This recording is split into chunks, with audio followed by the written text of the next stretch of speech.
Welcome back to Night Vision. And joining us in this discussion on Budget 2009 is Satish Jadhav. He's president of Gaitonde Shoes.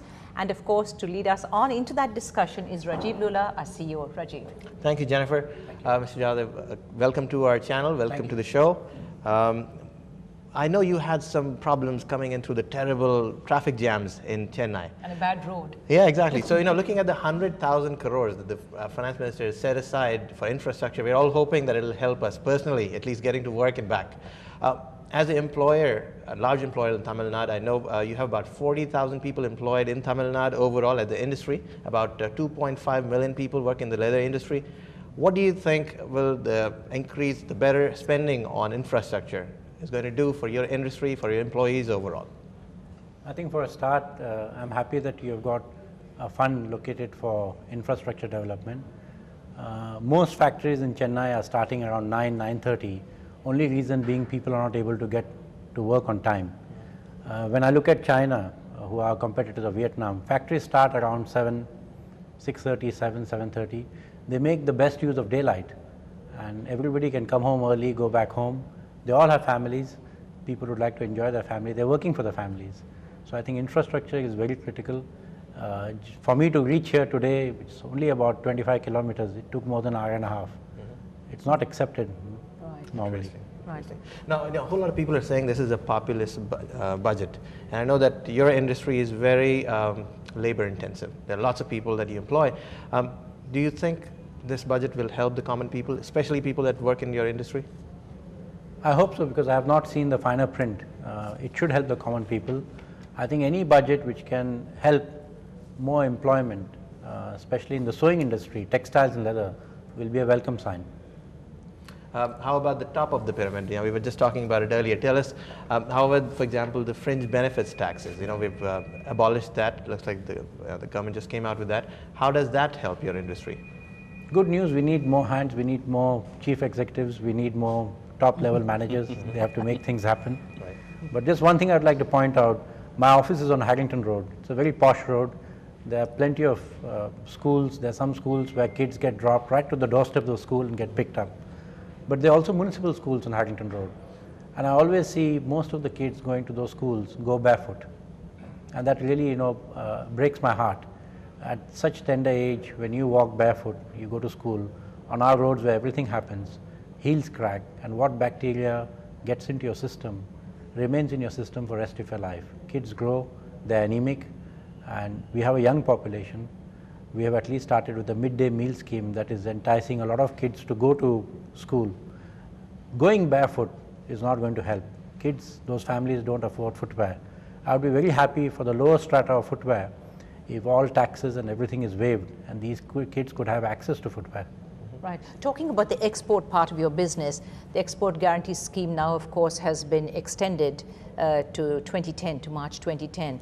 So what do you feel about that? Is that a good thing? Is it acceptable? This is news to me because I was in the car while everything was going on. If this is what's going to happen, right. I think it will help a lot of exporters. It's a welcome sign. Mr. Ramkumar, you didn't have the same opinion, of course, right? I said that this has got to do with the export credit guarantee scheme, which is more to do with the collection of funds. I thought we need some subsidy for making the export itself more, and that's what is required primarily. This would help. I said definitely give us some comfort. Okay. All right, and I believe also that the MAT has been increased from 10 to 15%. Now, that really affects the service industry a little bit.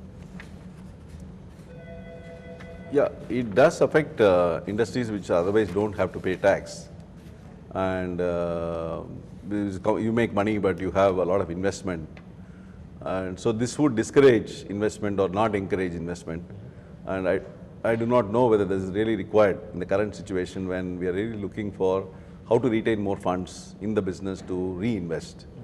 So I think that's not something which will be welcomed by anybody in the industry. Interesting. One more fact that comes to mind, again, going back to Mr. Jadhav, one interesting fact is 70% of the employees, and correct me if I'm wrong, my sources say 70% of the people that work for you are in that industry are women. And that says that if we stimulate the bottom of the pyramid for your industry alone, it'll do a whole lot better in terms of bubbling up, all the effects that clearly the finance minister intends to. So tell me, how does that stand compared to the rest of the country? In northern India, that's not really the case, I think. It's mostly men that work in the leather industry. Over here, it's women. What else should the government do? First of all, are the numbers right? Tell us what's your opinion on how can the government support bottom of the pyramid a little better? I think it's a good sign that there is support given to women who work. Most women who work in our industry, especially sewing industry, they really can't get any other jobs other than sewing. Their IQ levels or their education levels are such that sewing is something, as long as you can stitch straight, you're in there. Most of them are very particular that they are working long, hard hours, and it's not so nice to work in a sewing industry. It's very monotonous. They tend to make sure that their kids are well educated, and that's very good. So if any help goes to women workers, it helps the family. As far as men workers are concerned, in North India, it's been sort of like a trend where men tend to work this. But gradually we are seeing more and more women take that place in Northeast, in Calcutta, wherever there are clusters making leather goods or textiles, women are more than men. And I feel it's a matter of time where more women would come into this. Right. At this time when the worldwide economy is showing signs of a bit of a meltdown, do you think that the budget overall is good for corporate India? And I'd like both of you to answer this question, please. Mr. Ramkumar. I think India is now depending quite a bit on the domestic economy. We are affected by lack of exports and global markets being down. And I think the spend in infrastructure and many other things which are done for the farmers, because finally they're also going to buy goods and services, it would give some stimulus in terms of purchasing power and propel the industry.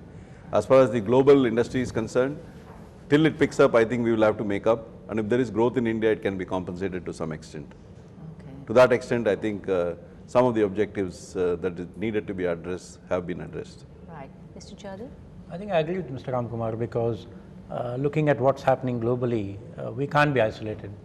Export industry is going to have problems. And if we improve our infrastructure, the way things are going, there are foreign brands, whether it's shoes or bags or anybody, everybody wants to sell in India and China. They want to come in here. So obviously we must look more inward, improve ourselves, and help ourselves to this new growth, whatever we are having, plus 5%. Everybody is jealous of it in Europe, that we are growing plus 5%. Many of my friends say in 10 years from now, Europe will be Asia and Asia will be Europe. So we should. In fact, quite interesting. I mean, both your views quite match with the reactions I saw. In fact, I was there at the CII budget viewing session the whole of the morning.